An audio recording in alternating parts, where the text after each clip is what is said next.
Hi guys, welcome back. Here is the last and final installment of the Intercompany series of videos. In this case, we'll be creating samples in the system. As we discussed, we have already set up the system in such a way that it could successfully process an intercompany scenario, intra-company scenario, as well as an intercompany scenarios. So we have known the process, how intercompany process is carried out in SAP basically, as well as the business, as well as in business terms.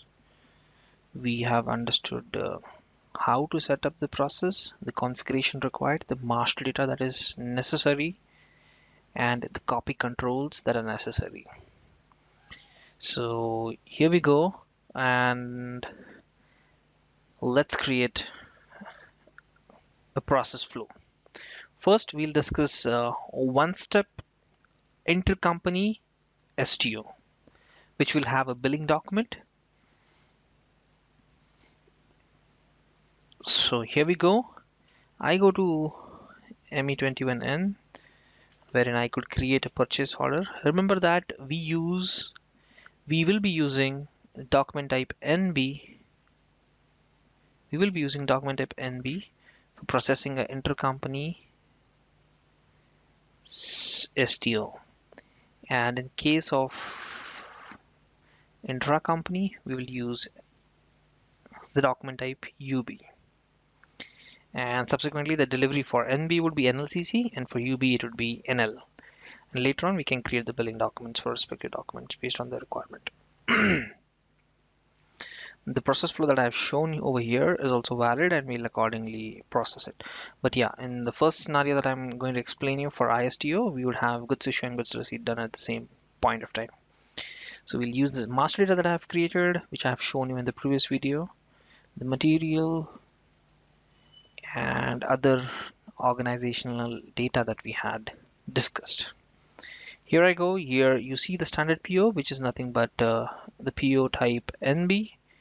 I get in this vendor. Here it asks me for a vendor. You might be aware of the PO creation process, but for SD consultants, yeah, you need to enter the vendor here, the material, and all the details accordingly. So here I go. I enter the vendor. What is the vendor we have created? It's V3000. I take the vendor. So this purchase order would be created by Canadian company. It would be created for the purchasing org 4500 and company code 4500, just to make you guys aware. So the vendor 3000 represents the sending plant, and the material would be requested from the US company codes plant 3000, and it would be received in plant 4510. So the receiving plant should be here. The storage location that I have for this plant BSL01. I enter the material 938, which I have, and then I enter a PO quantity. Let's say 1 for now, and I have an info record maintained for the combination of this vendor and material. So which also has the price for the material. Hence, it will automatically show up the price for this combination. So I'll press enter. It will ask me for purchasing org. Right. I'll go to the header tab of PO. See, company code is 4500. It's automatically defaulted. I'll enter the purchasing org is belonging to the Canadian company code, because this is the company which wants the material, and it is requesting the material from vendor V3000, which is the supplying plant of US. So here I enter the details about the purchasing group. So yeah, all right.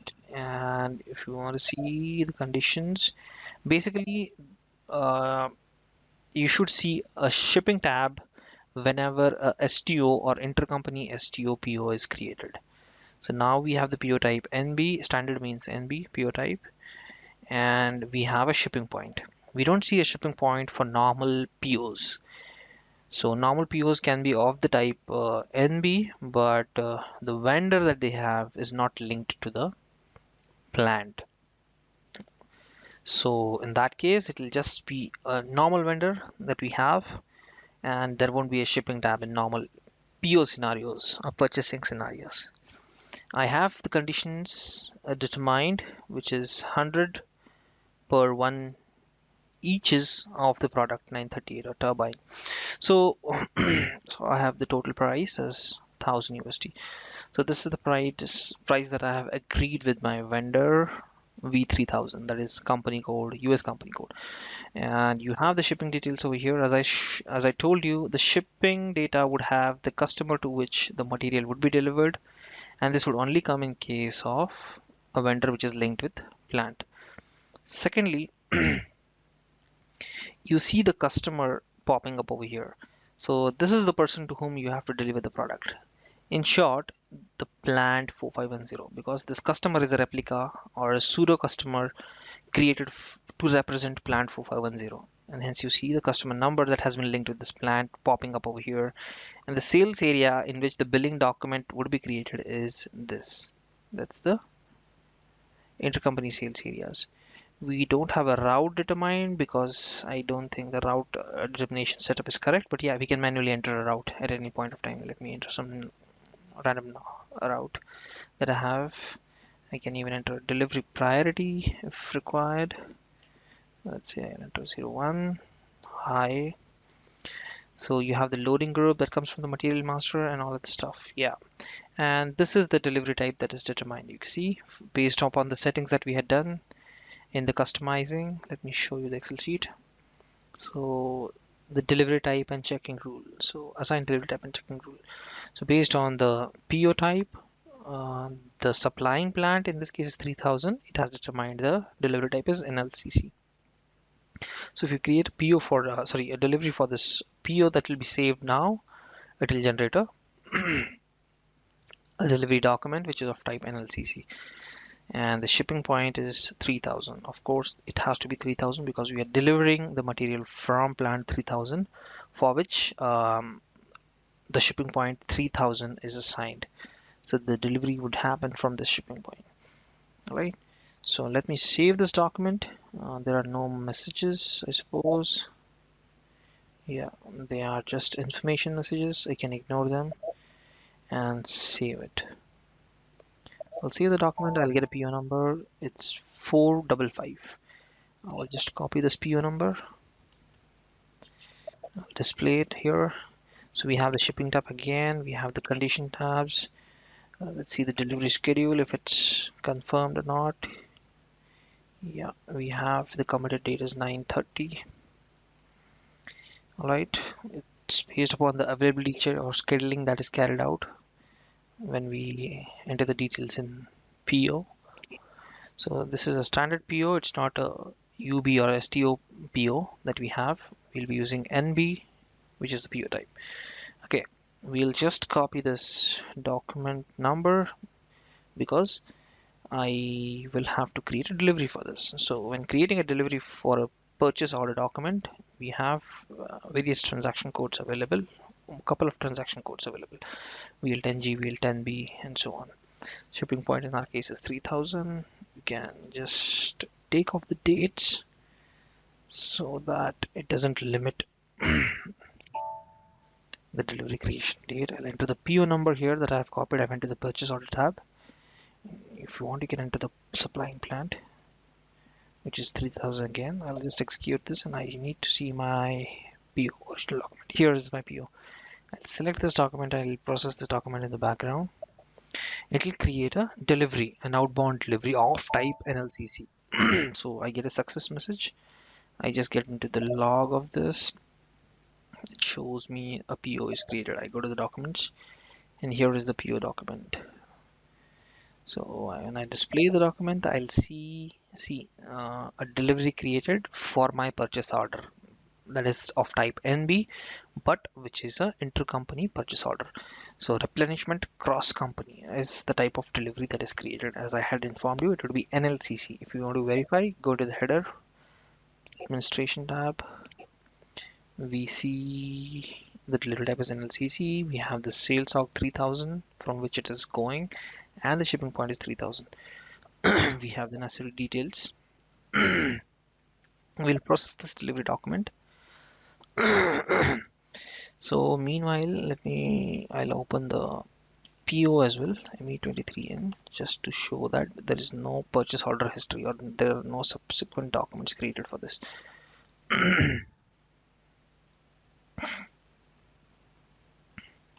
This seems to be another PO. I'll just change it. Sorry.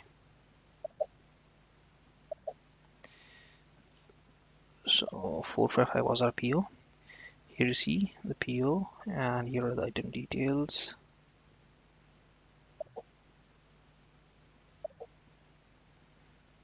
Why are the item details not displaying? Yeah. If you see the purchase order history, we have a new tab called as purchase order history after we process that delivery.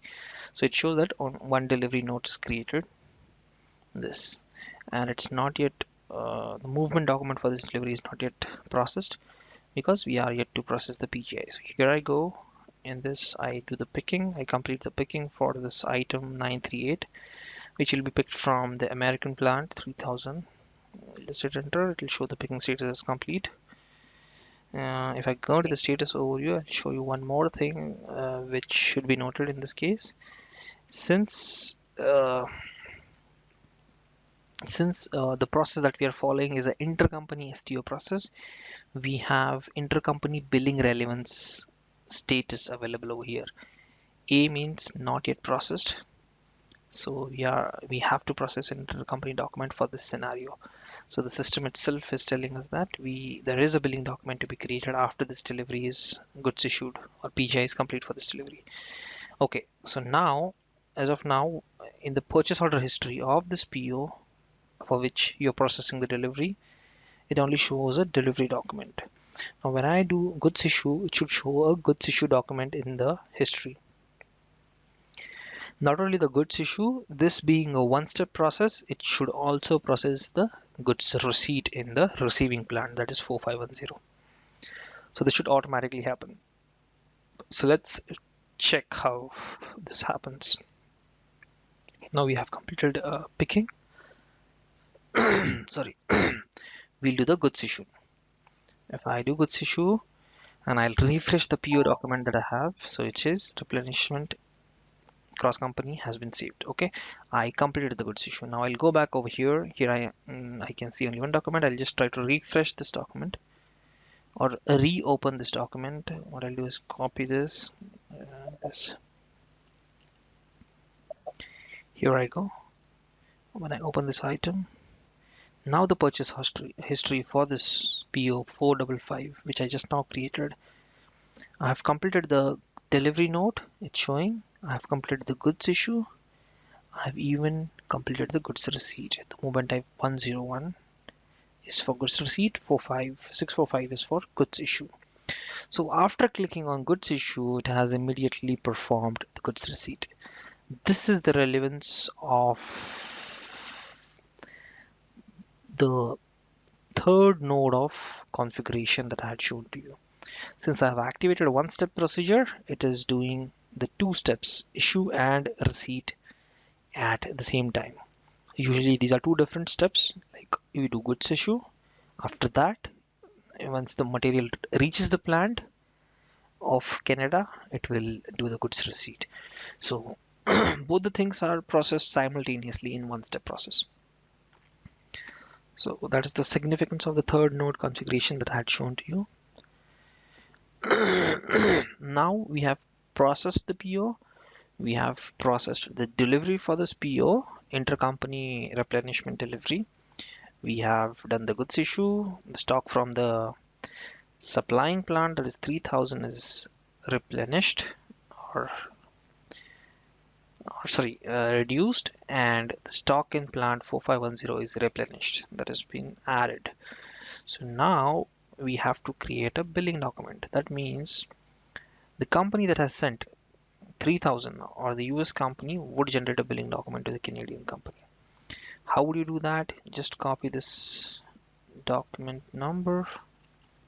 I'll go back again. I'll get into some other screen. I'll go to VF01. Since And VF01 is a transaction code to create billing document. Since I have already set up the intercompany billing document copy control between NLCC and IV, I'll just click on the process button and it will automatically pick up the intercompany billing document type and create a billing document. And the copy control are going to play an important role when I am doing this transaction basically. So that is the reason I was talking about the copy controls between NLCC and the billing type IV. So these copy controls should exist in standard SAP system, and they are already provided by SAP. But yeah, you if not, you can maintain it. If it's a Z document for you, you can copy the copy controls that are maintained for standard document types. I'll execute it, and you see intercompany billing document IV is created, and you see the same material is there. Payer is this one. You see, the plant is the payer. The plant from Canadian company code is the payer, is responsible to pay for this. And you see the total amount is also 100, which was same as that of the PO. What customization I have done to copy the same price from the PO document, I'll show it to you. That is based upon the copy control setup between the delivery document to billing document. And another thing I wanted to show you is the sales org. You see, the sales org, distribution channel, and division are used for billing. So from this sales area, the product is sold to the Canadian plant, CU4510. Let's check the pricing as well. In the pricing, we would have conditions. So in pricing, we see 100 USD, which is copied from the PO as it is. So please remember the pricing procedure for PO is different, which is pricing. This is ST pricing. But the reason I could easily copy the price from the PO to the billing document in SD is because of this condition type. This condition type is a common condition type maintained in both SD pricing procedure and the PO pricing procedure. And the second reason for getting the copying the price from PO document is the copy control setting. So that's why I have the same price as it is shown up over here, so that it should not happen that the PO contains a different price and the billing document has something else. So PO price would be the price that you have agreed with your vendor. So vendor should not send an invoice which is something else than what was agreed upon. So yeah, this is the intercompany billing document. I save this document.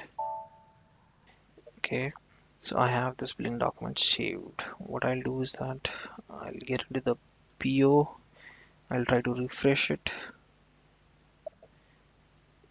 Here I go. I don't think there might be any changes because billing document doesn't update over here.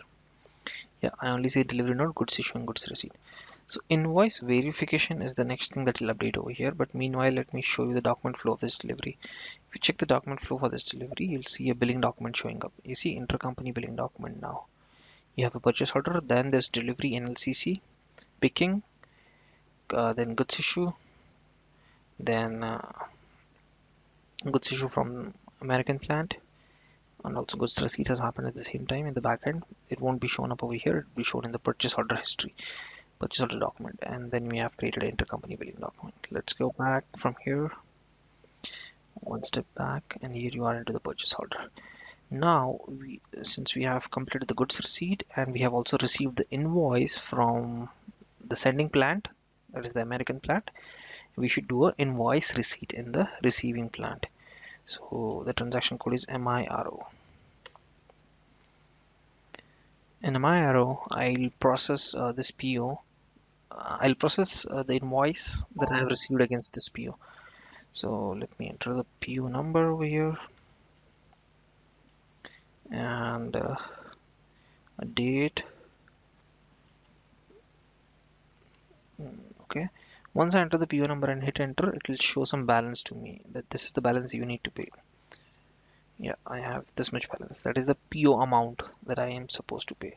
So invoice verification is nothing but you're verifying whatever the invoice is given by your given by the American plant equals to the price that has been agreed in the PO. So in the PO you had the price 100, so you should check the invoice that has been sent by the plant 3000 and whether that invoice has the same price or the same billing total. So if it's same, then you will verify it and you will pass this invoice. And if there are taxes, you need to include tax and other stuff. If there is a payment block, free for payment, you can do free for payment. And so it's the balance still shows 100, and that's why you have this error. Enter the amount over here that it has been verified. Now it shows a green message, and now save this invoice. And this will complete the process. Yeah. So invoice has been received by the company code. If you again refresh the PO history, you'll get the same details again. You will have the invoice receipt document for this as well. So you see you have delivery note, goods issue, invoice receipt and goods receipt. So this is the document that you just now created. If I click on this, it will show you the document. Okay, invoice receipt document, and then the Canadian company code can process the payment to the US company code. So now this is something which is a ISTO process for which you need to make sure this customizing settings are correct, the master data is perfect. Only then you could have this successfully executed in the system, and you could pass it on to the users of the client so that they could use it for their daily business activities, tracking the intercompany transactions. This was about the intercompany process, ISTO. Well, I had to tell you about what is responsible for copying the pricing as it is from the purchase order to the intercompany ST billing document. So let me go to VTFL. The copy control I told you was responsible for this. Apart from the copy control, the condition should be common in both pricing procedures, in the invoice pricing procedure as well as the PO pricing procedure. So PB00 was the common condition. So billing type in my case is IV. This is the copy control. Delivery type is NLCC. If I get into this, get into the item level, and if you check NLC, which is the item category that was determined, the price source that I have maintained over here is A, which is the purchased order. So purchase order is the price source for this. For the IV document, the price source is the purchase order, and the price is copied from the purchase order to the final intercompany billing document. And hence we have a harmonization of the price, or we have the same price getting picked up, and we have the agreed price in the invoice as well. Just to make sure that we have the agreed price, the vendor agreed price or the customer agreed price in our intercompany invoice. This is about the ISTO process. Well, now let me show you about the intra-company STO process. So what I can do is, well, before that, I would like to show you the two-step process. What happens in a two-step process? Before I can show you the two-step process, I'll have to make the customizing changes, the configuration changes, in order to convert it from one step to two-step. I get into the system, again, material management, here I go. And under this I have purchasing. Under purchasing I have purchase order, setup transport, stock transport order. And in the one-step process, I get this tab. And this, I choose my combination of supplying and delivering, receiving plant. It would be 3000, and plant is receiving plant is 4150. The document type is NB. UB do I have? Okay, it is a one-step process now. I'll deactivate it to a single or a, sorry, two-step process. And now see what happens. So this would lead to creation of separate GI and GR documents. So you'll have to manually process those documents in this scenario. I go to ME21N. Once again, I create a PO with the same data that I had created earlier. I just enter one quantity, the receiving plant over here, storage location, header data, in which I need to enter the purchasing org, the purchase group. Okay. I'll again have the shipping tab over here, just for your understanding. I'm showing all this stuff. The same customer, because we are using the same vendor to procure the material. You can enter this. Secondly, the delivery schedule, it's confirming finding conditions still show the same amount because it's the same material and only one quantity is being passed on. So yeah, these are the settings. I'll quickly process this so that I show you what's the difference. So it is 456 now. Okay, 456. Oh, sorry, 456. Yeah, this is the document. I'll go to VL10G. VL10G, and here I come. I process the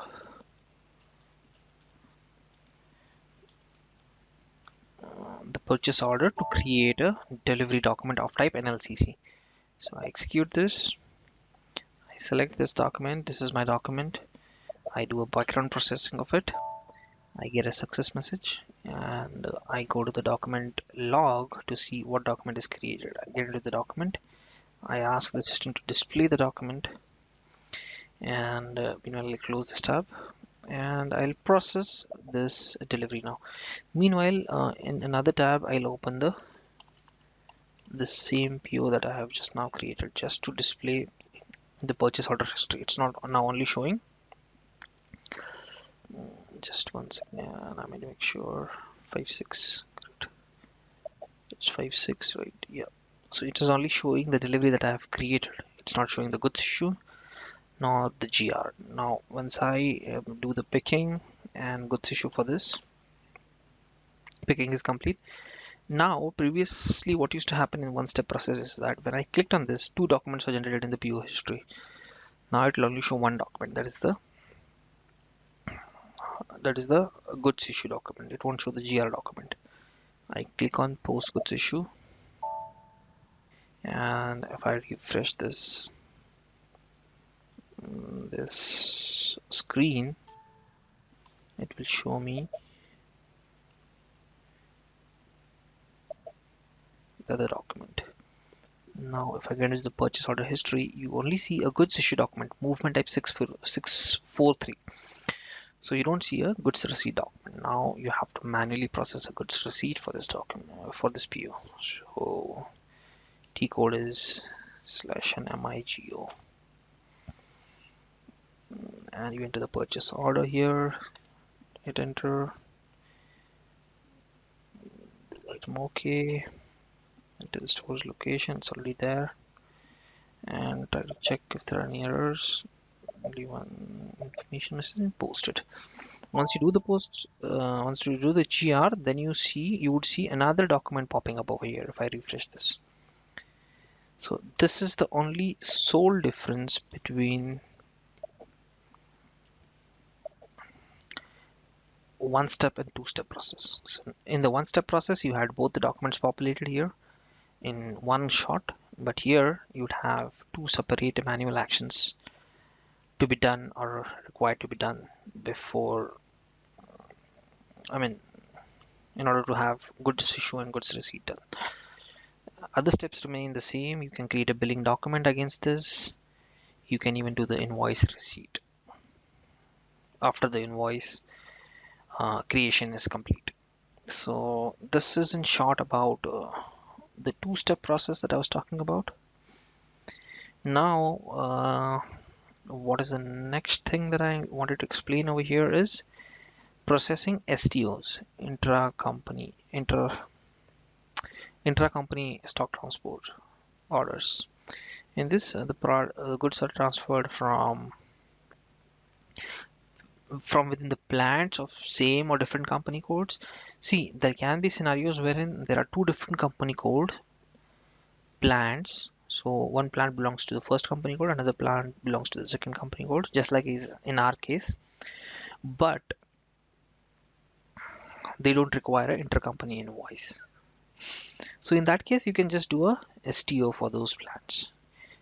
So the plants can be intercompany or intra-company. So creating a billing document is solely based upon the business requirement. Creating or not creating an intercompany invoice document is solely based on the business requirement and its finance or accounting policies basically.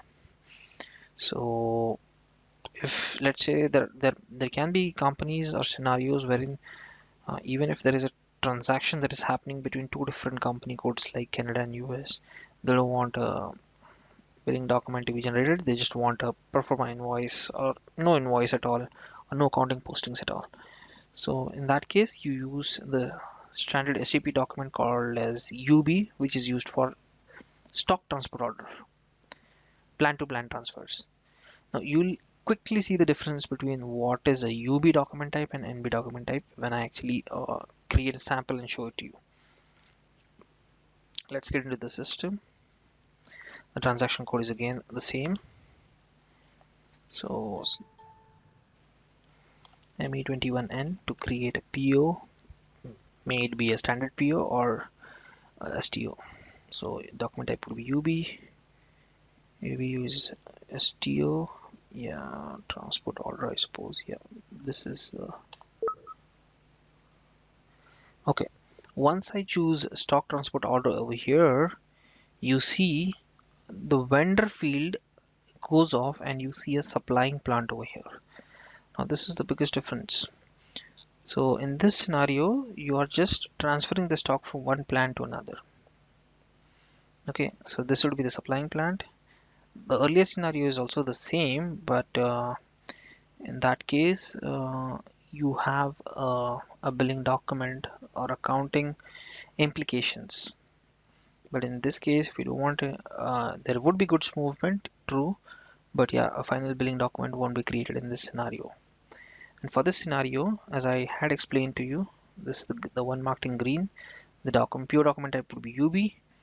The billing document type would be NL. And if in case you want to create an invoice, it won't be an actual invoice, it would be just a pro forma invoice for which postings don't happen.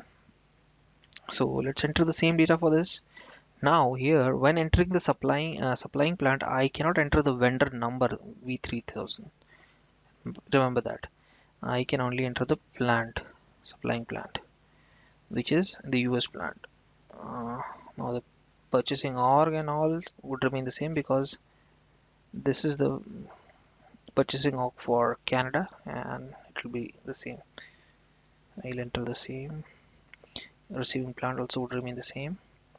We would also have the shipping tab shown up in STO process.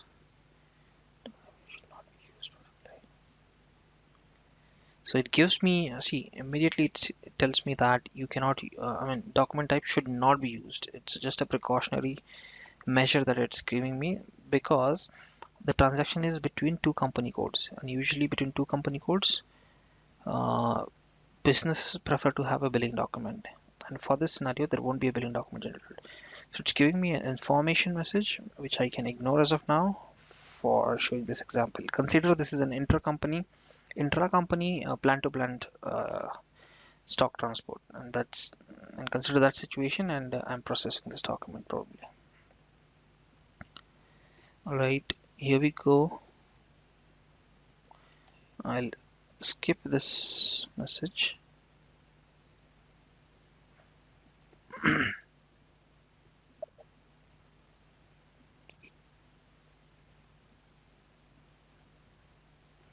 Okay, here I go. It had given me a warning message that you should not use the document type UB in this case.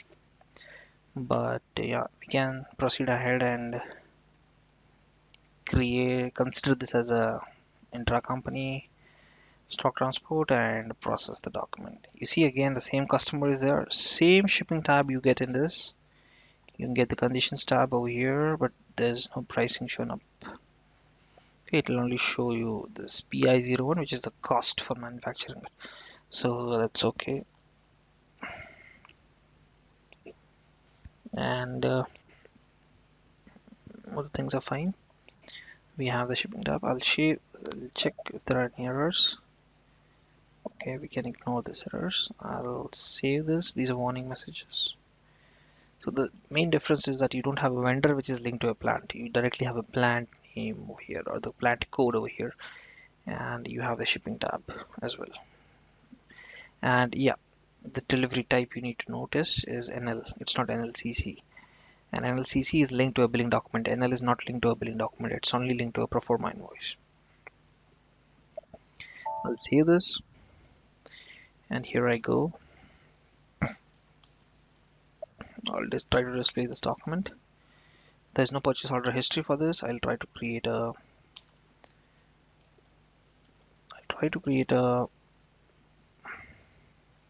delivery for this. VL10G again. Here I go. I enter the details. I go into the purchase order tab. I place the purchase order number which I just now created, the STO. Select this background, get a green message.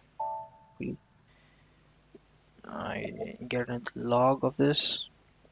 I'll display the document. Close this.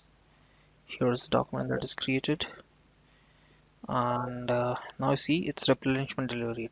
It's not replenishment cross company. So the document type would also be shown up over here, NL. Now if you go to the status overview screen, you don't have a intercompany billing status because it is not relevant for billing, intercompany billing. If it would have been relevant for billing, it would have the status would have been A for this item. So there's no intercompany billing that's going to happen in this scenario. Change it. Post goods issue. It's asking me to put it away or pick. I'll pick the items from 3000 plant and post the goods issue. And if I go back to the purchase order, if I try to display it or refresh it, it should show purchase order history tab. I have the purchase order history. I have done the delivery and goods issue.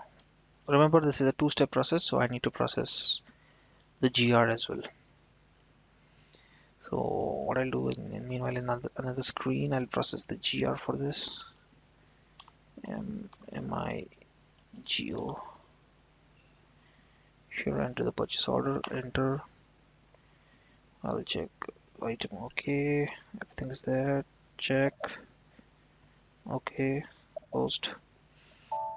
Process the GR, I'll refresh this again, 457, hit enter. Now the purchase order status should have the GR as well, 641101. See, the movements are differing in earlier in this case, in ISTO and intra-company. In intercompany and intra-company STOs, the movements differ. The goods issue movements differ. GR remains the same, but movement types differ. All right. So I was talking about the billing document. If you need to create a billing document, usually you cannot create a billing document IV. You can only generate. You can only generate a fade invoice. Hence, you need to enter the PIN in the delivery number over here. You need to create a pro forma invoice, delivery related. I'll try to process this. Well, it shows some errors. Okay, it is showing some error. I'll try to make some. I guess the copy controls are not correctly set up. This being a system used by multiple people, I don't think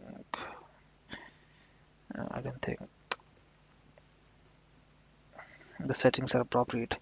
So let me quickly go to VTFL and set a big breakpoint and then try to process it by skipping this check. Oh, let me check.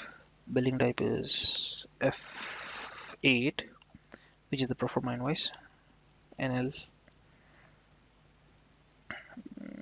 right? So if I get into this at item level for the item category NLC, NLN, I have this copy requirement 10, which is stopping this. I'm getting the error 144, something 44, I suppose. Yeah, it is 044. Let me get to that error. I'll try to skip that check so that I could at least create a billing document. Someone might have made changes to this. So where is 144? Here it is, 144 044. This is the point where it is stopping. It's checking the billing relevance of the delivery item, intercompany billing relevance or billing relevance. Since it's blank, it's giving an error. But I don't think it should stop this document because Proforma invoice doesn't have billing relevance usually.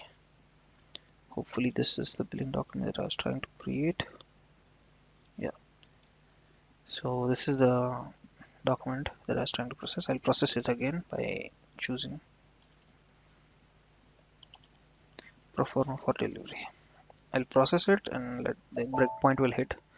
So I'm going into the ABAP debugger wherein I could skip this. What it is showing, it's showing that if it's blank, it should give an error message. The status, if the billing status of the delivery item from which you're creating a invoice, if the sorry, why did this come up? Okay, if this field is blank, it will give this error 044. So what I'll try is that I'll go to this, I'll set the size of RC to 0. It is 8 now. I'll click F5. I'll set it to 0.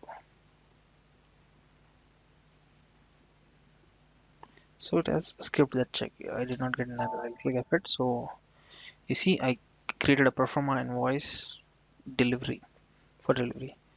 So this is the way I've set up the performa invoice, and so I could save this invoice and probably use it as a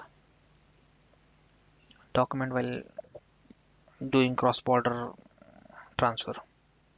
So I have purchase order of type UB, I have a replenishment delivery of type NL, and then I created a performa invoice. You can generate as many performa invoices as you want because it is not it does not have accounting relevance. It does not post to accounts.